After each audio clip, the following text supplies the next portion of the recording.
Hello and welcome to Games from Folktales, a podcast that mixes historical research and tabletop role-playing settings. I'm your host, Timothy Ferguson. This week, a simplified version of the combat system designed to help new players cut through the choice paralysis that often accompanies the development of companion characters. Ars Magica's combat system has always been a bit of a problem. The current one doesn't have some of the earlier flaws. For example, one of them allowed a nudist with a sharp stick to regularly and predictably defeat a knight in full armor. Similarly, one of the previous systems was so complicated that any large group of grogs needed to be abstracted into a single entity so that you were no longer in charge of what your character did. There are, however, still obvious problems, and one of them is that it's so complex that new players have real difficulty understanding which choices to make, which choices are the ones that give them the most advantage. So for sagas with a lot of new players, I'd like to suggest the following. Let's go back to how this minigame is designed to be clear about what I mean here. Regardless of whether you think Ars is about the life of a community in mythic Europe or the consequences of magicians using their powers, there's not a lot of role in that theme for two guys hitting each other with bits of steel. The game spends an inordinate amount of time starting up monsters and balancing those stats against not a central character like a magus, but against an average human. To posit an axiom, a minigame is fair when you are on the losing end and you feel it's fair. So if your character dies and you feel that was a good or at least narratively necessary thing, that game is probably fair. Ars works the fairness angle in the following ways. You're told over and over again not to get attached to your grogs. They're less detailed than your companions and magi so that you don't get as attached to them. And when they die, you're less upset because you haven't put as much thought into them as when, for example, one of your character's pets dies. Your character, no matter how wounded, only ever really reaches a state of deep incapacitation. In virtually all cases, the player characters might theoretically step in and cure you with an enormous amount of viz. They never do. Creo-viz is really, really valuable in setting, but at least you have been forced into making what feels like a choice as a group. Your group has chosen not to save the character because it's too expensive, but it was still your choice. You get to decide several trade-offs in terms of which weapons you choose, so which weapon bonuses you choose, and what sort of protective gear you wear, so that if you die, you know that you made the choice to wear the lighter protective gear. The process of dying takes an awful lot of dice rolls. One of the purposes of the ridiculously long combats in Ars Magica is to make sure that you don't die from a single dice roll. And everything uses the same stats. Virtually every human character is technically playable, most of the magical or fairy critters are. They're built using a painfully lengthy version of the human character design process so that you feel as though your enemies were balanced.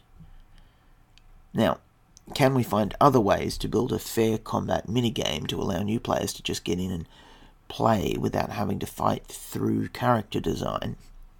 Let's see what we can steal from other game systems. In many games of Amber, your character does not and cannot die from a single blow. That your character has been injured is a sign that something's going wrong and that you should change strategies.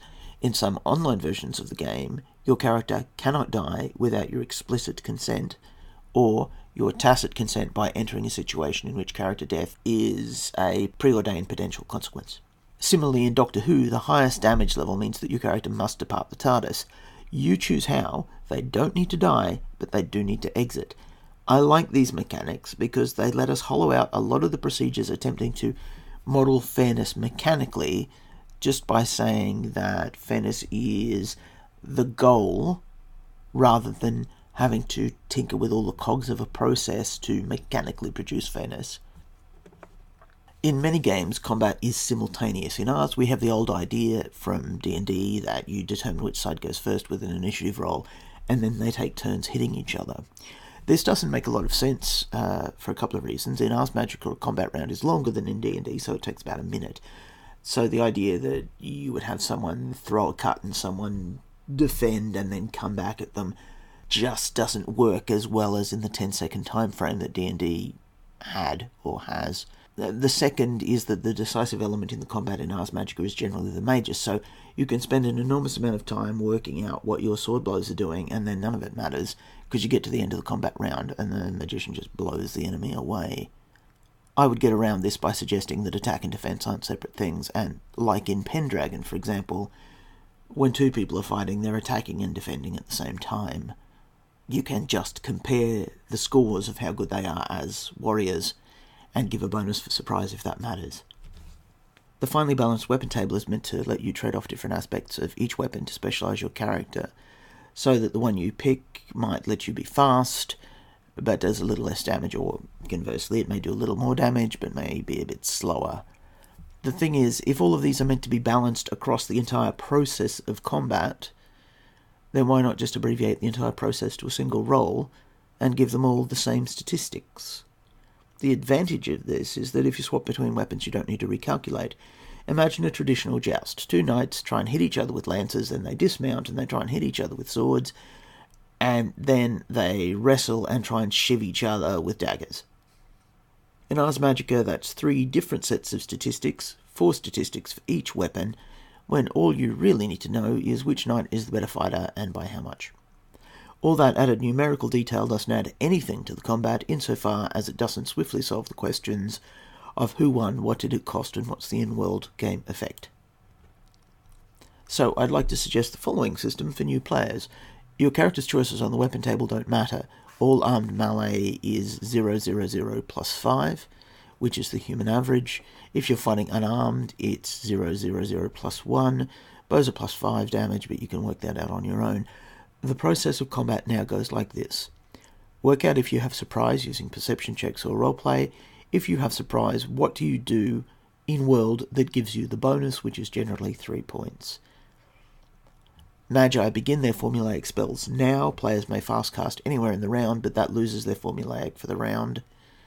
Compare the dice rolls for combat, which is dice plus a combat ability plus any bonus from any relevant characteristic, like strength, quickness, stamina, various virtues, various spell effects. The dice is going to seem crowded out by the bonuses, but that is already happening in the process of combat.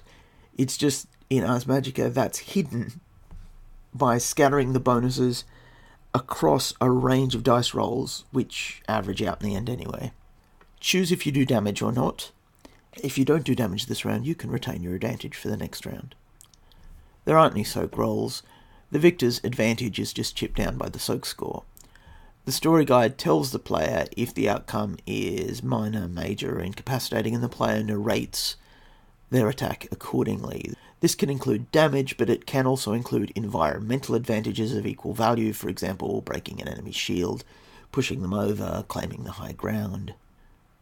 The next round doesn't need an initiative roll, it just goes back to a comparison of combat rolls. One side or the other should now be hurt or building up advantage. Sensible characters will react to this by changing their strategy or fleeing. And for me, that's the combat system.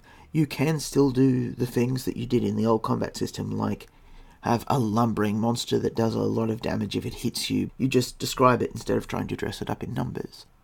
But your saga may vary.